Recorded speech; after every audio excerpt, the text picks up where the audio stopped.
چهل و چند ساله در جمهوری اسلامی عرض میکنم মধ্যপ্রাচ্যের দরজায় করা নাচ্ছে যুদ্ধ।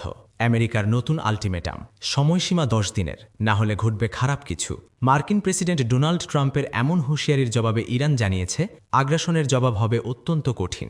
জাতিসংঘের মহাসচিব এন্তোনিও গুতেরেসকে পাঠানো চিঠিতে তেহরান স্পষ্ট জানায় মধ্যপ্রাচ্যে আমেরিকার সব ঘাঁটি ও স্থাপনায় লক্ষ্যবস্তু করা হবে। প্রশ্ন হচ্ছে ইরানের শক্তির আসল উৎস কোথায়? আমেরিকা হামলা করলে ইরান কতটা সক্ষম প্রতিরোধ করতে? ওমানের মধ্যস্থতায় জেনেভায় দ্বিতীয় দফা আলোচনার পরই পরিস্থিতি মোড় নেয় নাটকীয়ভাবে। ওয়াশিংটন বলছে ইউরেনিয়াম নিয়ে ইরানকে অর্থবহ চুক্তি করতে হবে, না হলে পরিণতি খারাপ হবে। কিন্তু তেহরানের মন্তব্য ভিন্ন। তারা বলছে পারমাণবিক বোমা তাদের লক্ষ্য নয়, বরং নিষেধাজ্ঞা প্রত্যাহারই মূল দাবি।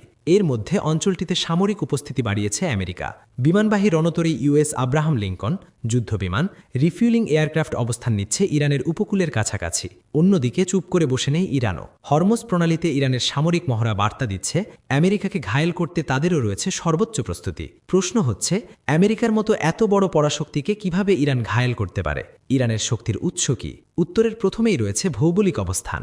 বিশ্বের জ্বালানি সরবরাহের অন্যতম গুরুত্বপূর্ণ পথ হরমুজ প্রণালী। এই প্রণালীর নিয়ন্ত্রণের সক্ষমতা ইরানের সবচেয়ে বড় কৌশলগত শক্তি। দ্বিতীয়ত, অসম যুদ্ধ কৌশল।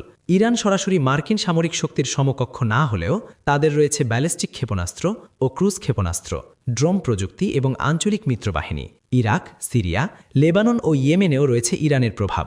যে কোনো সংঘাতে খুলে দিতে পারে বহুমাত্রিক ফ্রন্ট।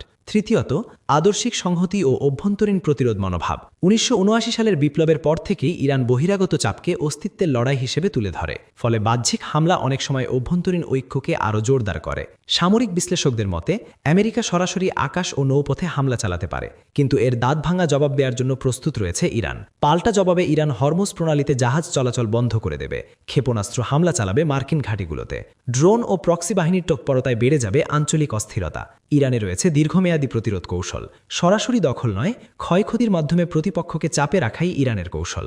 ইরানকে সামরিকভাবে কোণঠাসা করা সহজ নয়। সরাসরি সংঘাতে না যেও প্রতিপক্ষকে ব্যয়বহুল ও দীর্ঘমেয়াদী চাপে ফেলতে সক্ষম ইরান।